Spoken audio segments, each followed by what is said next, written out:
Hi friends, my name is Brianna and welcome back to Brianna's Bookshelf.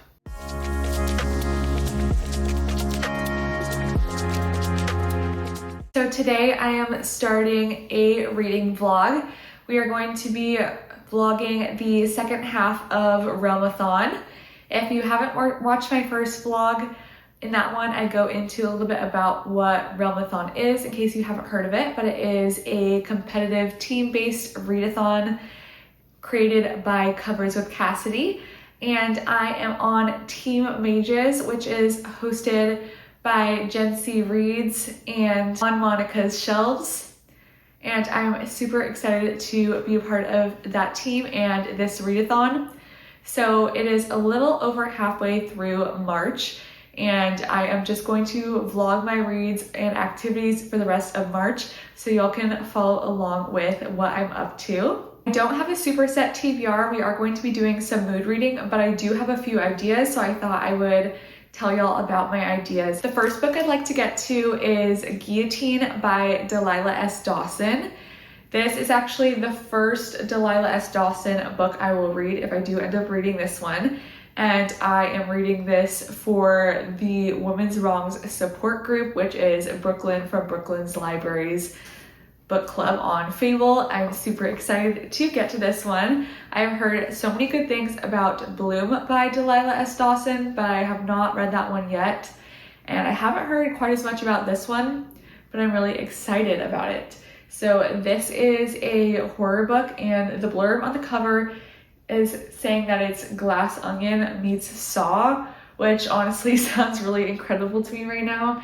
And I am fairly certain that this definitely has Eat the Rich kind of vibes, which I could really go for right now. So I feel like this is going to be a very cathartic and enjoyable type of read to get into. So I'm feeling super excited about getting to this one. I also have a couple of fantasy books I'm thinking about getting to. The first one being Tempest of Wrath and Vengeance by Melissa K. Rorick. This is the third book in the Legacy series, and this is a 4-book series in total, so book 3 out of 4. It has been a while since I have read the second book, so I feel like it's really just coming to be time for me to get to this one. And again, this is a fantasy romance, and it's definitely on the dark side of fantasy romance. So that's a possibility for sure. And then another possibility is A Curse Carved in Bone by Danielle L. Jensen. This is the second book in, gosh, I don't know what this duology is called, but the first book was A Fate Inked in Blood. I read it quite a while ago. I think I read that first book 2 years ago at this point. So this is super, super long overdue. And I feel like it's getting to the point where if I don't read it soon, I might not have that enjoyable of an experience with a continuation of this series. So I definitely need to get to this. And this is Norse mythology themed fantasy romance. And if I get to this one, I will probably end up reading or watching a recap of the first book because Alicia suggested that I do that after she also just recently read this. So those are some of my initial options for my books. I'm not too sure what I'm going to start with at the moment. I'm not currently reading anything. So today I will be deciding which of these I'm going to jump into first, which I'm very excited about. I'm sure I'll be working on a few other hobbies throughout this video, but the one I'm most excited about is my knitting. I have been getting into knitting, and there goes a ball of yarn.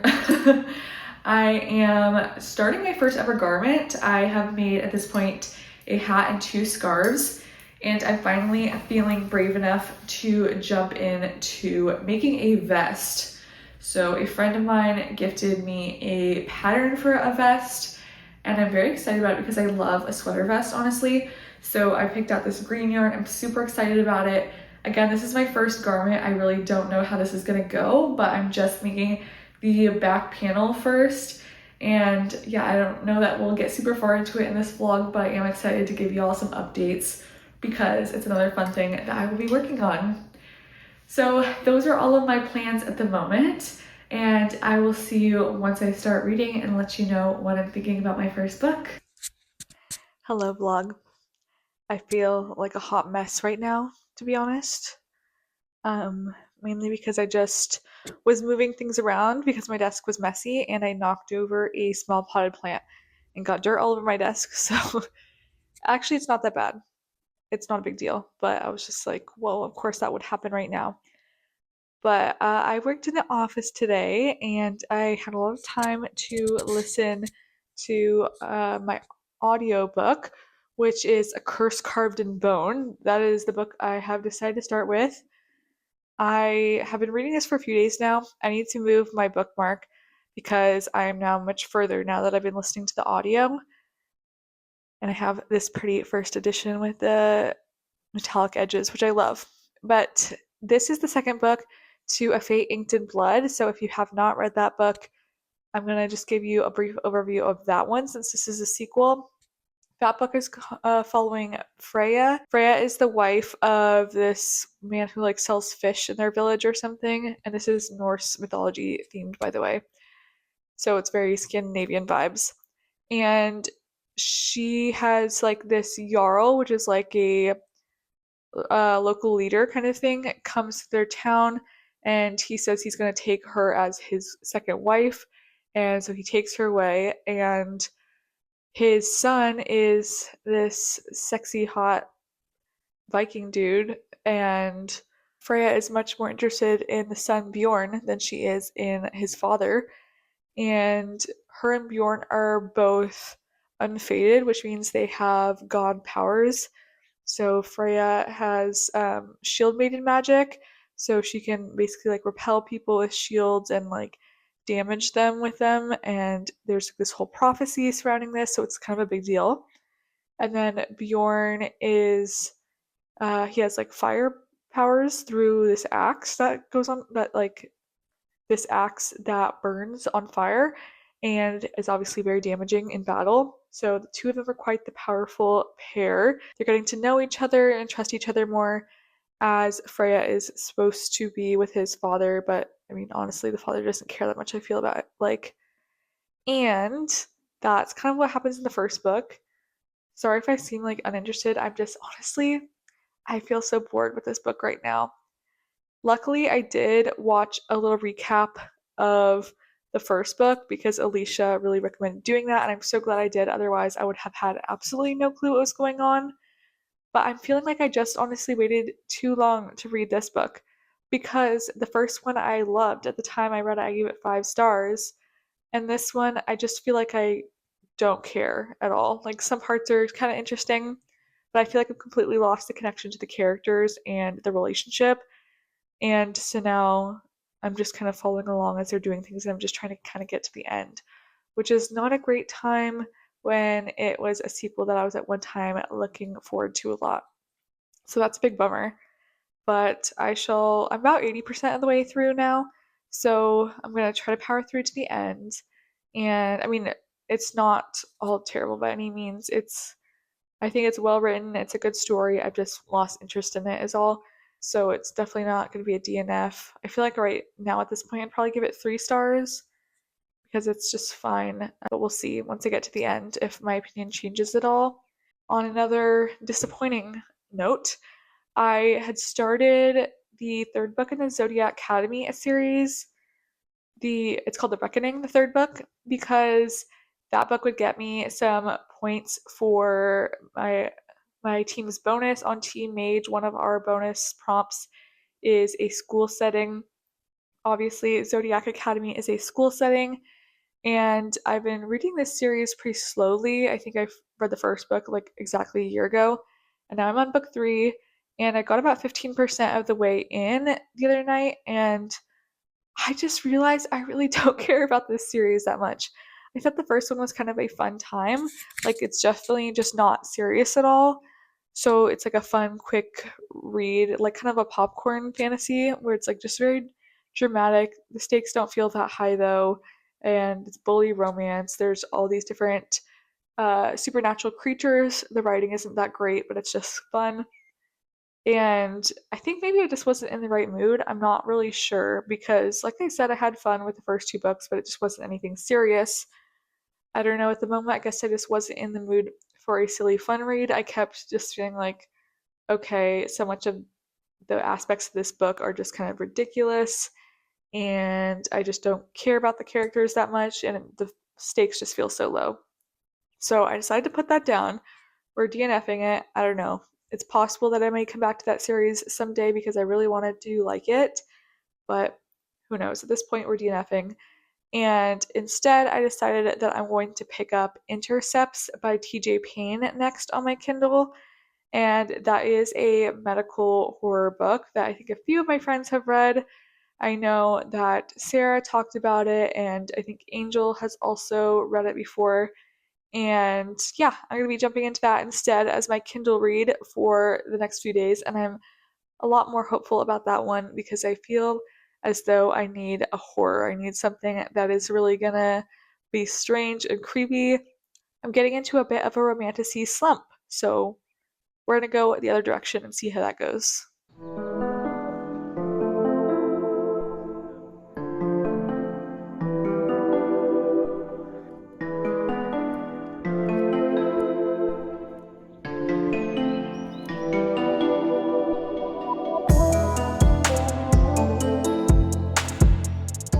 Hello, vlog. I'm outside doing some gardening stuff. I have a lot of seeds that I've just started, and I need to move them around and like repot them. Also, I don't know why I have you at this angle. Let me move over. Okay, there we go. So I figured I would do that while I give you all my reading updates. Also, it's starting to rain right now, but I'm under this cover on my deck. It was not meant to rain for a few hours, but it is what it is. I need to get this done anyhow, so that's what we're gonna do. Nellie, come here. And Nellie's out here too. Nellie! Hi, baby! Okay. So I gotta think here about what I'm doing as I'm talking to you. This might be hard. I have finished A Curse Carved in Bone, and I've decided I'm gonna give it 3 stars because I honestly just was not very into it. I feel like I should have read those that way sooner compared to when I'd read the first book, which was whatever it's called. I don't know. A Fate Inked in Blood. That's what it's called. Should have read them way closer together because I just lost the plot. Even though I did look up a refresher of what had happened, I just felt like I didn't care. And then I was just kind of trying to speed through it. I did enjoy the end. So yeah, it was like somewhat enjoyable. So hence a 3-star, but just a big dip from giving the first book 5 stars. So that's a bit of a disappointment. Here I've got a little cucumber start in here in case you want to know what I'm doing. So yeah, disappointing, but not a big deal. I'm going to be getting some soil. Hopefully the sound is okay. We shall see later. Maybe this is all a bad idea. I don't know. But anyhow, I finished that and did not have the best time, but I'm glad I read it and finished it up. And then I think I already told you, I started Intercepts by TJ Payne on my Kindle. And it is like a medical horror book. And it's really wild. It's like about this basically like government facility that is doing these experiments on people, kind of. And we're following like the man who runs the facility and his daughter, and how some of the drama from his work basically follows him home in a terrifying way. And these experiments that they're doing on these people are really, really freaky, and it definitely like feels believable in a way, especially like it's like related to remote viewing. So if anyone has heard of that before, they're like the government has actually done experiments on remote viewing here in the US, or at least I don't know, there's like documents that say that they have. So very interesting that is what TJ Payne decided to write about. Obviously the book is different than what the stuff like the documents about remote viewing in real life say. It's on a much more horrifying level, but it's super duper interesting. I really like how he taking that real world example and running with it, and it is definitely one of the scarier books I've read in a while. Like, I was reading it last night and I'm up to the 75% mark now, and I was like kind of freaked out before I went to bed. So very, very well done. I am really enjoying it. So that's a good time. It's honestly like a little bit too disturbing almost. Well, no, that's not true. I don't know. It's just more disturbing than I expected. But it's a good time. And I'm starting Guillotine, which is by Delilah S. Dawson. And it is what I'm reading for Brooklyn's book club this month, and it is the Women's Wrong support group in case anyone is interested in joining that. But I have not gotten very far. I've read like the first 2 chapters maybe, and I'm enjoying it so far. We're following this girl who's in college and she wants to be a fashion designer, and she meets this guy whose family is really rich who like goes to her school, and his mom owns like a really big fashion magazine. So she decides basically like she's going to use him to try to get to his mom, and she's like, "Oh, it's fine because he only really like she figures like he only really wants sex anyway, so it's not a big deal." And he's kind of a creep, so she's like, "Whatever, I'm just going to use him for this." And where we're at this point, they've been seeing each other for a little while, and he invited her to go visit his family's like private island. And she's like, "Oh, of course." Like she kind of gets herself invited basically because she wants to meet the mother. And it's like very strange, creepy vibes. All the staff there are always like in uniform and they don't talk to the staff at all. Like you're not allowed to. And she's just arrived and she has been forced to sign an NDA. And yeah, very creepy rich person vibes. And I'm enjoying it. I feel like so far, at least, I don't think I'm gonna end up being like obsessed with it or anything. It feels like it's gonna be just kind of a quick, fun ride, but I'm certainly down for that. And I'm excited to see where it goes next. I have a feeling about where it's going based on the title and the back of the book, but I don't want to spoil that, so I will keep that to myself, that theory. But yeah, I'm very curious to see what I think. Now I'm doing tomato starts, which I'm excited about. I feel like it's kind of silly to grow tomatoes from seed, perhaps. Most people just do it like with starts from the store, which I think there's also nothing wrong with. I'm just doing it like just for fun. It's my hobby, you know? Okay, another potted tomato start. So yeah, with where I'm at now, I'm definitely feeling a lot more excited about Intercepts than I am Guillotine, but Guillotine is also a fun time.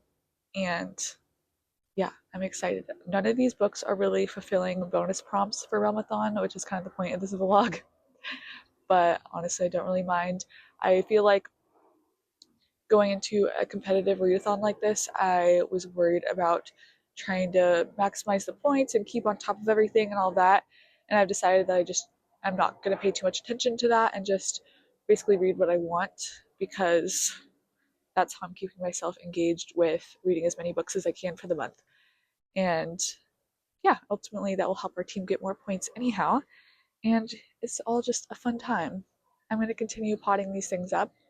Then I think I'm going to do some baking and then hopefully get more into my books later on. So I will see you all later with some more thoughts. Hello, vlog.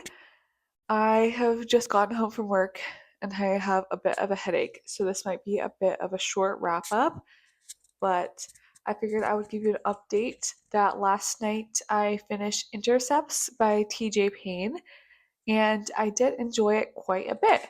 I'm thinking that I'm going to give it 4 stars. Yeah, that's what I'm thinking. It was like definitely one of the scarier books that I've read in a while. I feel like the ending wasn't scary. Oh my gosh, my little headlines are so intense right now. You can just tell that I've been like making upset faces while I'm working all day because I didn't want to be working and I was like so tired today. Sorry. Anyhow, yeah, the ending wasn't scary. I actually felt like it was more of like a resolved ending than I'm used to in most horror books. So that was kind of interesting, and I didn't dislike it. I enjoyed the ending, but yeah, just very different. To recap very generally, this is about human experimentation basically, and then like I guess the consequences for the people that do this experimentation. And I thought it was a really interesting and unique concept. I feel like I can see where TJ Payne got real world inspiration from, and I thought that it made a lot of sense. Yeah, I liked it. That's all I have to say right now. It was good, it was scary, and it had me thinking about a lot of conspiracy type of stuff. So it was a fun time. And I got about halfway into Guillotine by Delilah S. Dawson last night. I'm still enjoying that. I was surprised that halfway through there's already some intense aspects happening. I think last I updated you, they got to the private island of this super wealthy family, and things were very creepy. A lot of the action has now started, so I don't want to give any spoilers for what happens, but I was kind of surprised that it started early on, but that also makes me feel like there's still a lot to cover through the second half of the book that we haven't heard about yet. So at this point, I'm enjoying it, and it feels like just a fun, like, I guess kind of gratifying novel in that you're getting to see all these rich people that are like 1%, like billionaires, suffer the consequences of their actions. So that's a fun time. And I'm looking forward to seeing what I think of the rest. Hopefully, I'll be able to finish it tonight because tomorrow is the last day of March, and I don't think that I'm going to have time to pick up another book. I honestly, like, usually it takes me at least 3+ days to read a book, anyhow. So I don't think I'll be able to finish one like tonight and tomorrow. Plus, I am having quite a long work day tomorrow. I have this event where I'm going to be on site working over 8 hours. So I have a feeling that I'm going to be a little too tired to really get that engaged into a book tomorrow. So hopefully I'll be able to at least finish Guillotine and then come to you all with a wrap up for that. And that will end up being my final read of realmathon, most likely. Hi vlog, I'm here for my final update. I took a few days off of filming anything. It's actually the beginning of April now, but I'm going to fill you in on the rest of my March reads. So I did end up finishing Guillotine by Delilah S. Dawson, and I had a lot of fun with this, and I'm thinking I'm going to give it 3 stars. It was just a very fast, quick-paced read, and it was honestly just a fun, quick time, and definitely had Eat the Rich vibes. So if you're looking for that, I would highly recommend finding it here. So I had so much fun doing realmathon for my first time. I'm really glad I joined. It definitely encouraged me to read more quickly, and I feel like I got more books read this month than I would have otherwise. I also did make a lot of progress on my knitting that I showed you guys at the beginning of the video. I feel like I did not include much of that throughout, so I apologize. But my best I'm knitting is coming along so well. I've just been like addicted to knitting recently. But that is the end of the vlog. Thank you all so much for watching, and I will see you all in the next one. Bye.